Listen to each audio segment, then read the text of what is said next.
beber da água que eu der, nunca mais terá sede.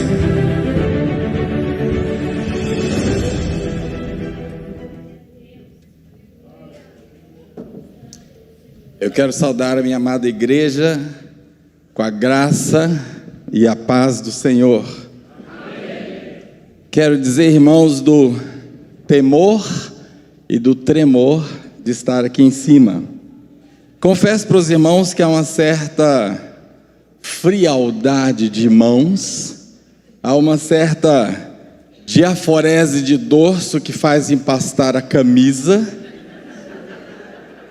Há um certo frio na barriga, e eu recentemente aprendi com meu sogro, pastor Olney, que o frio na barriga é um sinal de que o Senhor há de falar por nós. E quando não há frio na barriga, torna-se um discurso. E graças a Deus pelo frio na barriga, pelo tremor e pelo empastamento da diaforese no dorso. Portanto, irmãos, eu conto com a veemente intercessão dos irmãos para que aquele recado que eu tenho certeza nasceu no coração de Deus, e eu tenho a mais absoluta certeza, a mais absoluta convicção de que o Senhor te trouxe nesta manhã para ouvir. Não por causa de mim, mas apesar de mim, apesar da minha pequenez, eu tenho certeza que o Senhor tem um recado absolutamente especial para a sua e para a minha vida nesta manhã. Eu confesso, irmãos, que esta é a terceira versão desta pregação. Pastor Marcelo, pragmático que é, formulou esse convite, que muito me honra, dia 26 de abril de 2023. Pensem num pastor organizado, absolutamente pragmático. E eu, tendo tempo, imaginem vocês, vim planejando, vim ruminando, e uma coisa incomodava, meus irmãos, o meu coração, e por isso as versões foram se multiplicando, até que não teve jeito, desaguei no meu Salmo 23. E ao ouvir esses louvores que o Senhor moveu o coração da Cris, certamente para trazer o nosso coração hoje pela manhã, eu louvei muito ao Senhor, porque, irmãos, eles calam profundamente aquilo que o Senhor vai falar ao nosso coração hoje. E eu tomei nota de alguns deles, e um louvor dizia que nós louvamos ao Senhor apesar das tempestades. Quem é que louva, quem é que festeja em plena tempestade? Tempestade é momento de pavor, é momento de angústia, não de festejo. Não é oportunidade festiva, absolutamente. Mas também nós cantamos que Ele é digno de louvor acima de qualquer coisa. Nós cantamos aquela imagem linda que o pastor Marcelo retomou depois, aquela imagem apocalíptica dos anciãos. Nós não entendemos bem que figuras são essas, quem são aqueles personagens, mas é linda a imagem de que eles entregam em rendição absoluta as suas coroas ao Senhor. Que imagem linda, e que testemunho para que o Senhor falasse ao meu coração de que de fato era exatamente sobre isso que Ele queria que nós pensássemos nesta manhã. Portanto, eu quero pedir aos irmãos que, mesmo assentados, mas com não menos reverência pela palavra de Deus, eu quero convidar os irmãos a abrirem as suas Bíblias no Salmo 23. E se essa porção da palavra de Deus não se encontra grifada, se essa página não está amarelada na sua Bíblia, eu peço que você mude essas características aí na sua Bíblia, que ela se torne amarelada pelo uso, e a grife, porque é uma porção extremamente rica da palavra de Deus. Então nós vamos falar, meus irmãos, deixa eu só ver se está funcionando aqui. Bom, eu vou pedir ajuda ali do pessoal. Agora está? Só volta um, por favor, querido. Ok, então nós vamos falar sobre o leão está nas ruas e o pastor está com você. O leão está nas ruas e o pastor está com você. 4 possibilidades diante da fera. Leamos, meus irmãos, essa porção da palavra de Deus. O Senhor é meu pastor, nada me faltará. Ele me faz repousar em pastos verdejantes, leva-me para junto das águas de descanso, refrigera a minha alma. Guia-me pelas veredas da justiça, por amor do seu nome. Ainda que eu ande pelo vale da sombra da morte, não temerei mal algum, porque tu estás comigo. A tua vara e o teu cajado me consolam.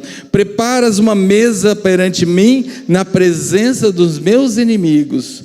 Unges minha cabeça com óleo e o meu cálice transborda. Certamente que a bondade e a misericórdia do Senhor me seguirão todos os dias da minha vida, e habitarei na casa do Senhor por todo o sempre. Oremos, irmãos. Pai, esta é a tua palavra, Senhor. Esta, Senhor, é a mensagem que o Senhor colocou em meu coração, Pai. E agora eu quero te pedir que de modo especial, Senhor, o Senhor complemente, ó Pai, tirando as nossas limitações, Senhor, as nossas imperfeições, ó Pai, que sejamos agora a boca do Senhor para transmitir a Tua palavra, Senhor, para transmitir, Senhor, aquilo que o Senhor quer trazer à Tua igreja nesta manhã. Ser livre, ó Deus, ser livre, que haja plena recepção em nossos corações. Eu oro assim em nome de Jesus. Amém. Eu vou pedir então para... Agora vamos ver se já... voltar. Agora estamos muito bem. Nada quando a tecnologia funciona, né, irmãos? Então nós vamos centrar, meus queridos, no versículo número 1. O Senhor é o meu pastor e nada me faltará. Esse é o núcleo, sem dúvida nenhuma, desse salmo maravilhoso, na minha opinião, a melhor porção de toda a Bíblia. Uma porção absolutamente profunda, uma porção que, já disse isso aqui desse púlpito, que na minha opinião engloba, sintetiza toda a experiência divina em relação à humanidade. O Senhor é o meu pastor, nada me faltará. E para introduzirmos, irmão, nós precisamos pensar rapidamente sobre 3 aspectos. O primeiro deles, quem é o autor desse salmo?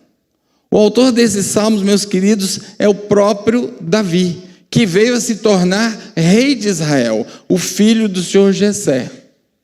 Na época que ele escreveu esse salmo, provavelmente ele já fosse rei, mas ele se reporta à época em que ele era jovenzinho, quem sabe adolescente, vivenciando as agruras do campo como pastor de ovelhas.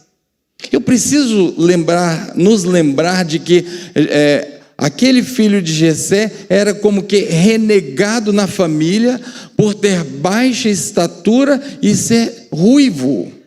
2 características renegadas para o modelo viril do judeu, que deveria ser alto e moreno. Então era uma vergonha tê-lo à roda da mesa, então que ficasse no campo distante dos olhares da sociedade. E é interessante a gente se lembrar desses aspectos, meus queridos. E agora esse jovem pastor, ele se ajunta com os pastores da vizinhança e sai para cuidar das poucas ovelhas de Jessé, o que nos leva a pensar que se tratava de uma família pobre. E agora ele está no meio da noite, ele vivencia essas situações, essas vicissitudes do pastor. A dificuldade do cuidado da ovelha, a ovelha que se desgarra, a ovelha que é teimosa, a ovelha que precisa de ser pastoreada, de ser conduzida, de ser levada a pastos verdejantes, às fontes seguras, a ovelha que é extremamente medrosa, a ovelha que se dispersa ao menor sinal de medo, é um bicho muito amedrontável. Ele vive tudo isso. E um dia, ele olhando essa realidade pessoal, ele se compara, enquanto pastor, com a sua relação com Deus. E então nasce essa pérola da palavra de Deus, que é o Salmo 23. Fazendo um paralelo entre a sua própria vivência no cuidado com as ovelhas e a sua relação com o Senhor. E é interessante a gente notar, quem estuda isso vai perceber, logo ali no inverno as ovelhas são trazidas, quem sabe até para dentro de casa, porque o inverno naquela região é vigoroso e as ovelhas podem morrer. E então na primavera elas ficam nas cercanias de casa, e no verão, com o deserto se mostrando rústico, há necessidade de encaminhamento aos platôs elevados. E para que se chegue aos platôs elevados, há necessidade de passagem por desfiladeiros difíceis. E aí nós vamos entender o vale da sombra da morte, onde, entre outros perigos, há terríveis leões da montanha à espreita, pronto para dar bote nas ovelhas de Davi. Precisamos ter tudo isso em mente quando pensamos nesse salmo. E por isso Davi está afeito à figura do leão. Esse leão da montanha, que é extremamente ardiloso, que vai atacar quando então o pastor vai fazer essa subida das ovelhas em busca desses platôs mais elevados. E então, irmãos, fiquei pensando e coloquei aqui algumas coisas para a gente refletir acerca dos leões. Eu gosto muito do programa Largados e Pelados. E fico imaginando encontrar um bicho desse, sozinho, peladão. Já imaginaram? Agora há uma outra circunstância, grava essa ideia, porque o sujeito que se meteu a ir lá, pelo menos está no ambiente dele. Eu quero que você grave essa ideia rústica, campestre, floresta. Nós é que nos metemos a bobo de ficar lá, né? Mas ele pode vir para a cidade. E é isso que é interessante, que eu quero que você note. E eu anotei aqui algumas características. O seu rugido pode ser ouvido a 8 quilômetros de distância. Que coisa pavorosa. Já imaginou à noite? No seu acampamento rústico, você não sabe se está 8 quilômetros ou se é 8 metros. E mais, esse bicho corre a 80 quilômetros, ele dá picos, ele não consegue manter, mas ele dá picos de 80 quilômetros por hora. O recorde humano, do qual eu, por exemplo, me encontro muito distante, o recorde humano é de 64 quilômetros. Ele vai te pegar.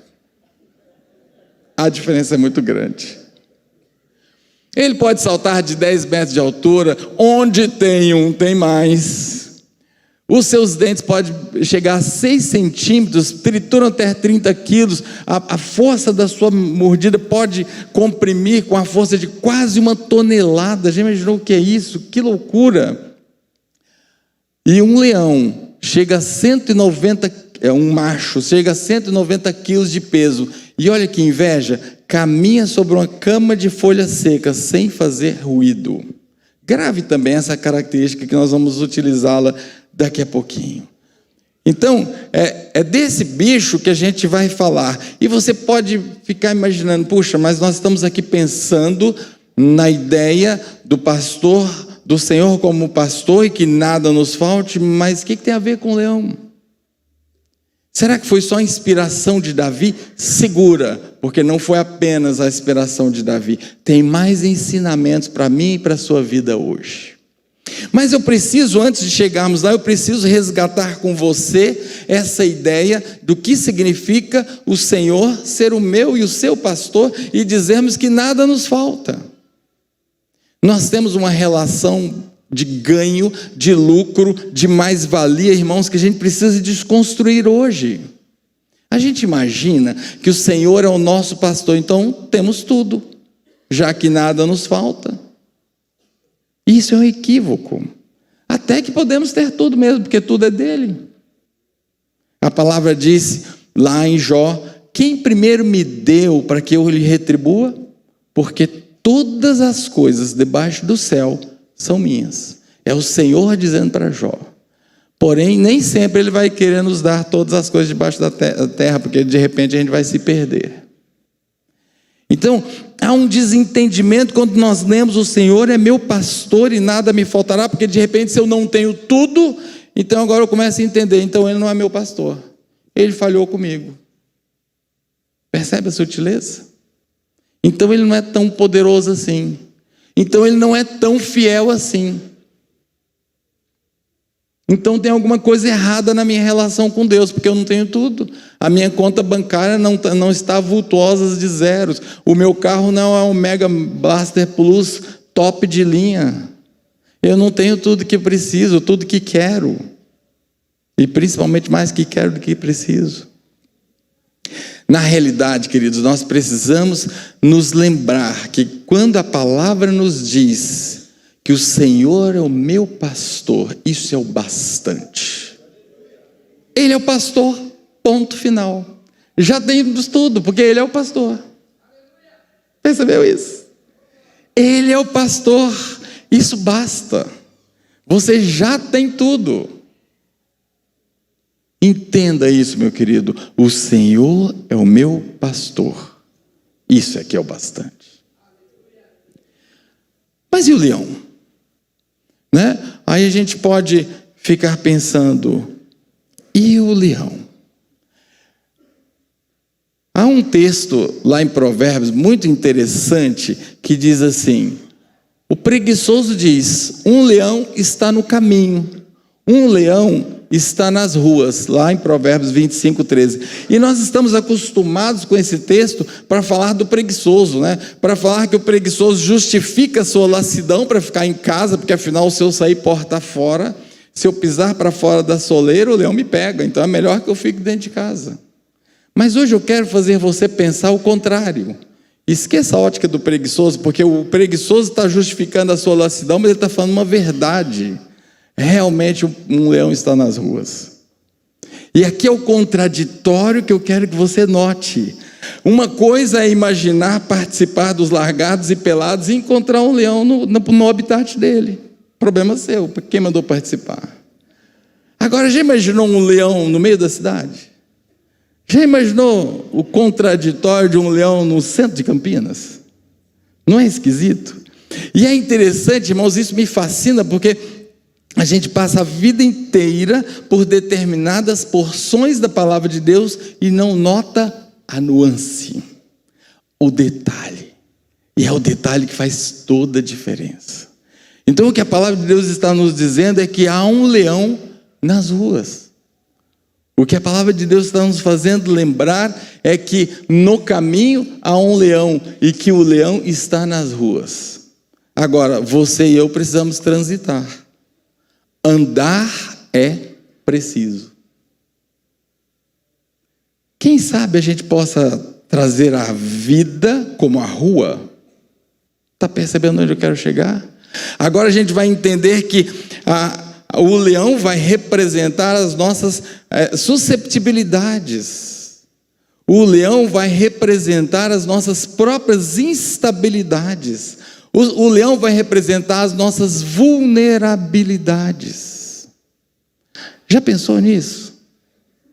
Se há uma coisa que o ser humano não consegue absolutamente é autogarantia. De nada. Nem mesmo do seu próximo batimento cardíaco você não consegue garantir. Um mísero, o próximo, você não consegue garantir. Se o Senhor não te der, lá está você, assistolia. Foi-se. É duro. É incrível. É flagrante a susceptibilidade, a incrível vulnerabilidade que nós andamos, em que nós vivemos. O leão está nas ruas. Quando a palavra de Deus fala em leão, ou em leões, há pelo menos duas figuras que nós podemos evocar, irmãos. Primeiro, a figura de Jesus, representado em leão. Veja o que Apocalipse diz: todavia um dos anciãos me disse, próximo desse texto que o pastor Marcelo citou: não chores, eis que o leão da tribo de Judá, a raiz de Davi, venceu. Jesus, o ressurreto, ele venceu. Ele venceu para abrir o livro e os seus 7 selos. Quem, irmãos? O leão da tribo de Judá. Encontrar esse leão é uma bênção. Encontrar esse leão é uma maravilha. Esse leão quer andar com a gente. O problema é que esse leão tem um caminho. E muitas vezes a gente não quer o caminho desse leão. O problema é que esse leão gosta de andar à frente. E aí muitas vezes a gente não quer segui-lo. Mas esse leão também está às ruas. Mas existe outro leão que também a gente vai encontrar na palavra de Deus. Vejam comigo o que está em 1 Pedro, primeira carta de Pedro, capítulo 5, versículo 8. Sede sóbrios e vigilantes. O diabo, tem dúvida, está aqui escancarado, está a identidade feita. Vosso adversário anda em derredor como o leão que ruge, audível a 8 quilômetros, procurando alguém para devorar. Agora aqui tem uma nuance. Como o leão? É criatura, se arvora de leão. Agora não diz para mim nem para você que não seja perigoso. Sede sóbrios, vigilante, é perigoso sim. Agora, da ótica de Deus, é como o leão. Não dá para comparar com o leão da tribo de Judá. Diante da tribo do leão de Judá, ele é criatura, ele é coisa desprezível, ele é como. Mas para nós é um problema.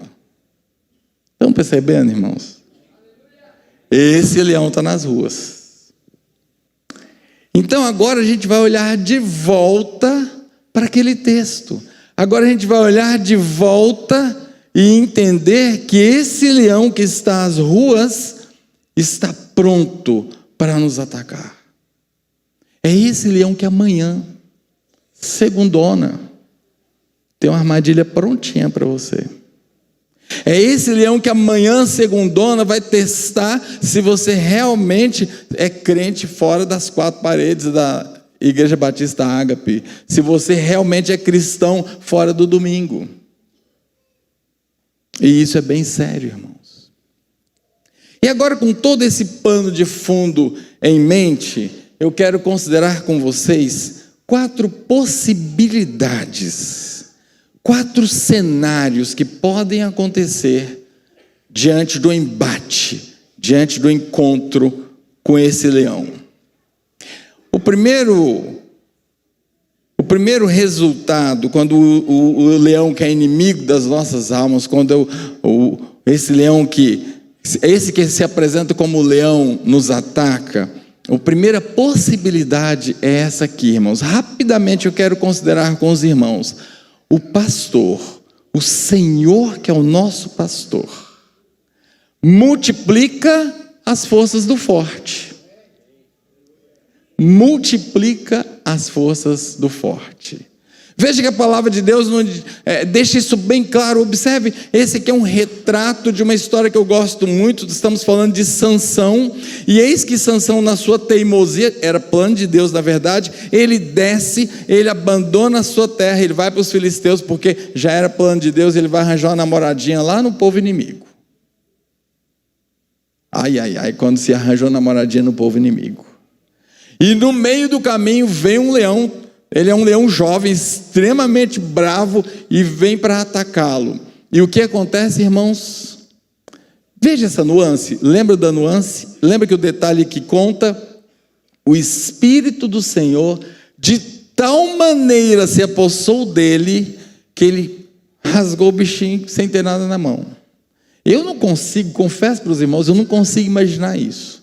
Eu creio porque está na palavra de Deus. Nem questiono. Rasgou e rasgaria 10 vezes, 1000 até. Como? Faço a menor ideia. Agora, quer ver o detalhe? Ele não era forte. Esse sujeito não fazia coisas impensáveis por conta da sua incrível força. Mas o Senhor deu mais força para ele. Sabe qual é a lição aqui? Ainda que você e eu nos sintamos fortes. Ainda que você e eu nos sintamos robustos, ainda que você e eu nos sintamos preparados, cuidado. A palavra de Deus nos traz hoje uma mensagem: quem está de pé, veja que não caia. Você se sente forte? Se fortaleça ainda mais no Senhor. Não é pela força do seu braço que você vai vencer o leão. Ele ruge como o leão, ele é pequeno na ótica do Senhor. Para nós, sem o Senhor, ele nos venceria facilmente. Por isso que o Espírito do Senhor vem sobre Sansão e reforça as forças de Sansão. E agora Sansão, com muito mais fortalecido, destroça aquele leão facilmente. Esse é o ensinamento. Estamos fortes no Senhor, nos fortaleçamos ainda mais para resistir ao inimigo, irmãos. Não baixemos a guarda. Satanás não está brincando. Ele sabe que os tempos são os tempos do fim. Ele não está brincando. Não se sinta forte. Fortaleça-se no Senhor. Mas há uma segunda possibilidade muito interessante. Nós voltamos a Davi. Agora é Davi que está contando para o rei Saul uma cena muito interessante. Davi, na verdade, está indignado diante do rei. Usando de uma linguagem bastante jovem, Davi começou a causar no baixo clero do exército de Saul. Ele chegou lá para Davi vir isso para os irmãos, e eles viu aquela cena de Golias chegar e afrontar o Deus de Israel. E ele se impacientou. Como assim? Vocês vão deixar que esse indigno afronte o Deus vivo e não vão fazer nada? E então aquilo foi subindo, né? Leva para o sargento, leva para o capitão, leva para o general, vão levar para o rei. E lá está ele para o rei. E ele não pensa que ele se intimida, não. Ele fala: rei, olha, sabe o que acontece? Eu estou acostumado com isso. Eu pego o leão na unha, porque o Senhor é que me dá forças. Eu sou frágil. Eu, por mim, não consigo não, mas o Senhor me dá forças. E ele dá esse testemunho maravilhoso para o rei. E nós sabemos a história. Ele dispensa toda aquela armadura do rei, todos aqueles dispositivos, e consegue vencer Golias. Irmãos, qual é o ensinamento? Não é pela força. Nos sentimos fracos, nos sentimos sozinhos, nos sentimos sem condições do embate. Confiemos no Senhor. Ele não nos abandona. Ele não nos deixa. Ele não vai deixar-nos desassistidos. Ele está conosco. Ele é o nosso pastor. Nada nos faltará, queridos. Então, a segunda possibilidade é que o pastor dá forças ao fraco. E se você se sente fraco, bem-vindo, porque o pastor está pronto a te dar forças. A terceira possibilidade também é muito interessante. O pastor, o Senhor, que é o nosso pastor, tira as forças do forte. E aí, é claro, vocês já perceberam que eu estou falando da história de Daniel, e estou me referindo ao capítulo 6 de Daniel. Vocês se lembram bem, Daniel, um dos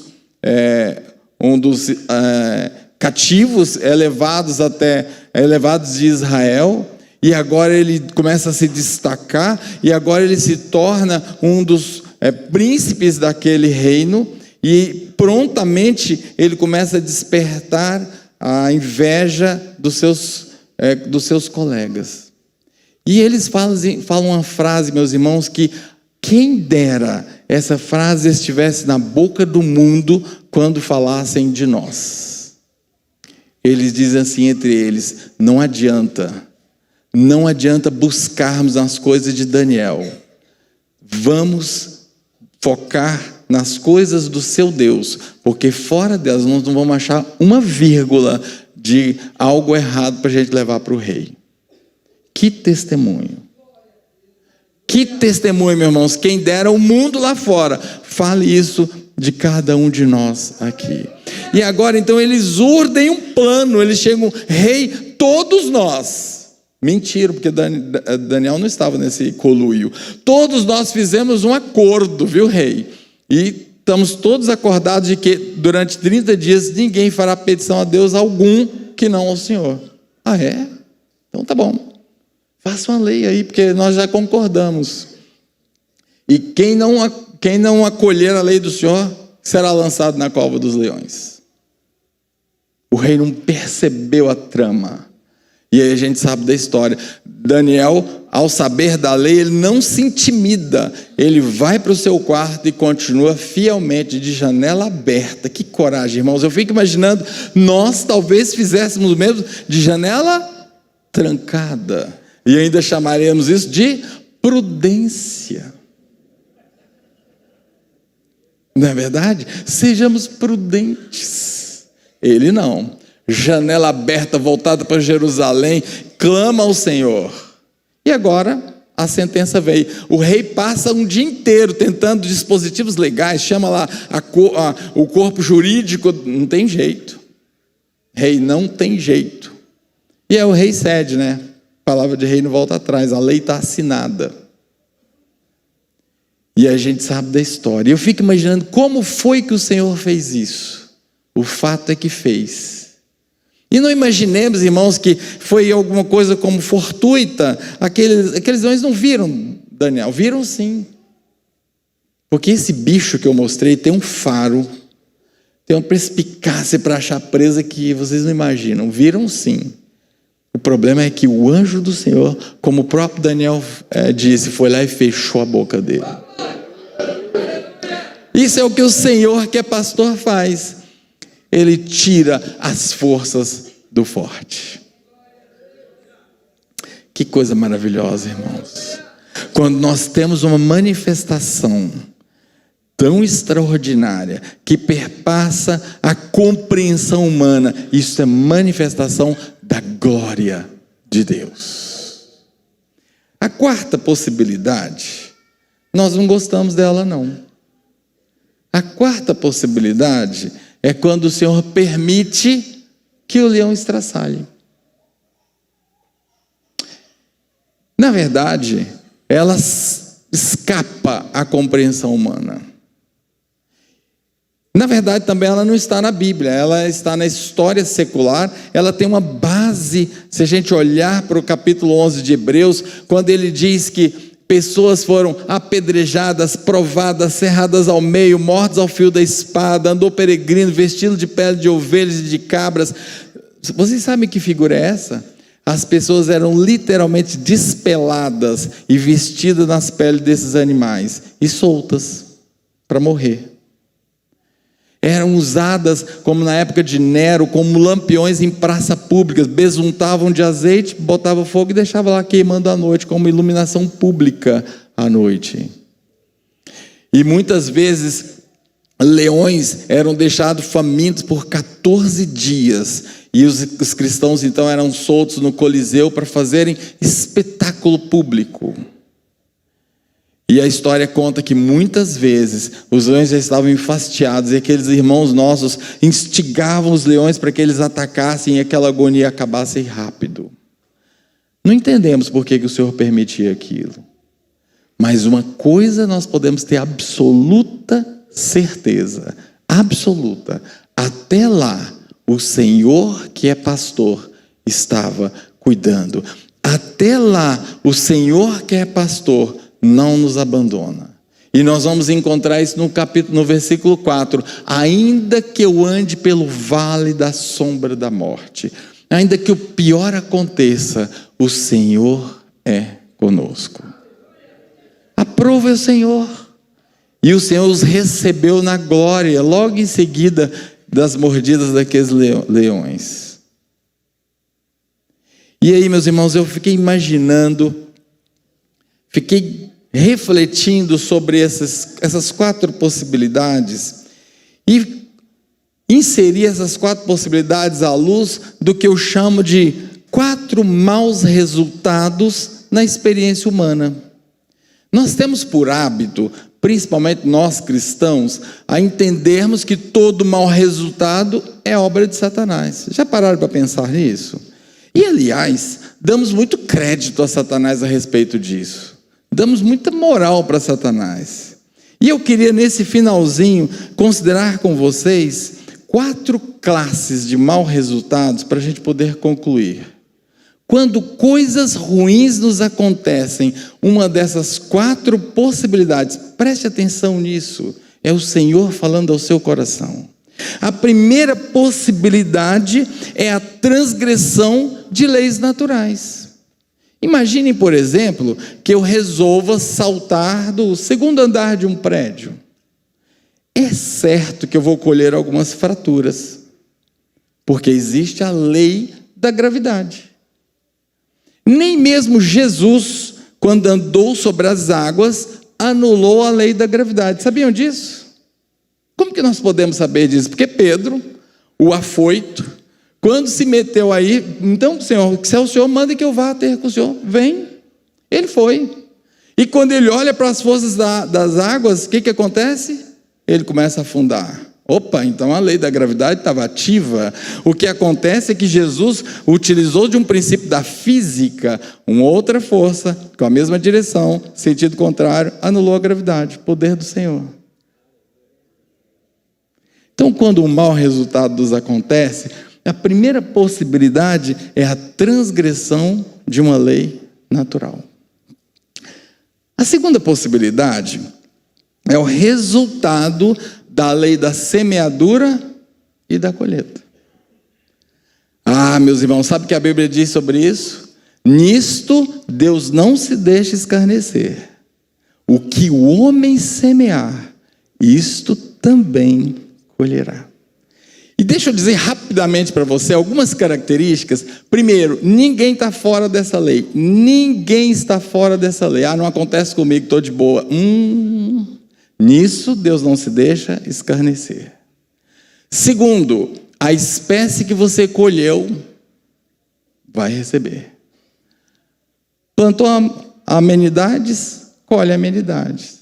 Plantou grosseria, grosseria. Terceira característica, há um delay. E esse delay de tempo ele é enganador. Você planta hoje, nada aconteceu, estou de boa, não dá nada. E a quarta característica é o princípio da multiplicação. Ninguém planta um grão de milho para colher um grão de milho. Já parou para pensar nisso? Ele se multiplica. A terceira possibilidade que você pode estar diante de um mau resultado são provações do Senhor. Acerca delas, é melhor você ouvir. Eu costumo dizer que quem não aprende, repete o ano. O Senhor muitas vezes quer te ensinar diante de algumas situações. Não aprendeu, Ele continua aplicando a lição, até que você aprenda. E somente a quarta possibilidade, irmãos, o mau resultado é produto do que a gente mostrou, é produto do ataque desse leão. E esse a gente pode contrapor com as armas que o Senhor nos tem dado. E eu quero finalizar com essa ideia. Há corrente no nosso meio uma ideia de que eu preciso ter um resultado positivo da presença de Deus. Se o Senhor der força ao forte, estamos juntos, Senhor. É sinal da tua presença. Se o Senhor der força ao fraco, então, maravilha. Senhor, o Senhor é maravilhoso, estamos juntos. Se o Senhor tira forças do forte, que maravilha. O Senhor travou a boca do leão, o Senhor é maravilhoso. Mas se o Senhor permite que o leão estraçalhe, que Deus é esse? Deus não está comigo, olha os resultados que eu tenho, o que está acontecendo com a minha vida, não é possível, isso não é coisa de Deus, ou alguma coisa está errada comigo, ou está errada com Deus. Por conta disso que eu chamo da visão capitalista da presença de Deus. Queremos resultados para aferir a presença e a realidade de Deus em nossas vidas. Não há de ser assim, irmãos. O Senhor é soberano. A realidade do Senhor que é pastor não depende do resultado. Ele é pastor, ponto final. Não depende do resultado.